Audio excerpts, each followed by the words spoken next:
The use of natural language processing in chatbots.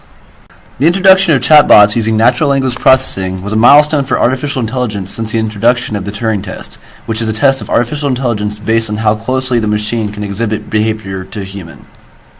The introduction of a Turing test intrigued Joseph Weizenbaum, who created ELIZA, which was the first real example of a program that could fool users into thinking they were talking with a human.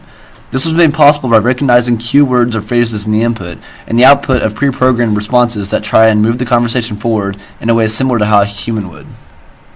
Since 1966, when ELIZA was introduced, there have been great advances in chatbots and their realism with the creation of chatbots such as Alice and Jabberwocky. IRC bots were one of the earliest uses of natural language processing. In fact, the first IRC bot was called GM, or Game Manager, and let its users play an online game of Wumpus World. Today, IRC bots do much more than oversee games and are used for a variety of tasks. These tasks include chat logging, answering frequently asked questions, performing searches, and even file sharing. Our ability to process natural language is better today than ever before. However, the techniques used have remained largely similar.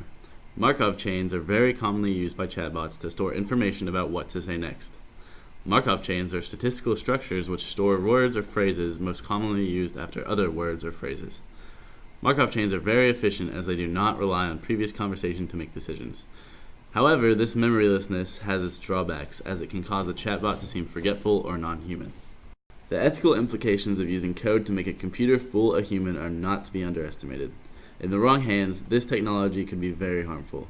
An advanced conversation bot coupled with a speech synthesizer could allow millions of social engineering phone calls to be automated by a hacker in a matter of seconds.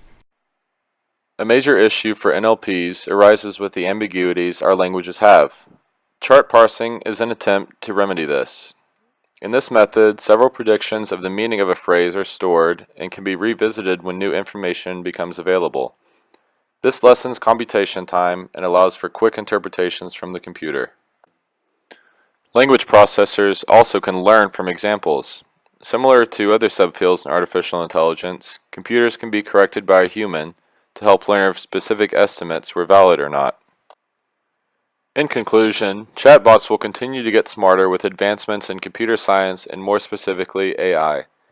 We've watched the technological progression from ELIZA to Siri and are getting closer to the point where a computer can fool us into believing that she is a fellow human.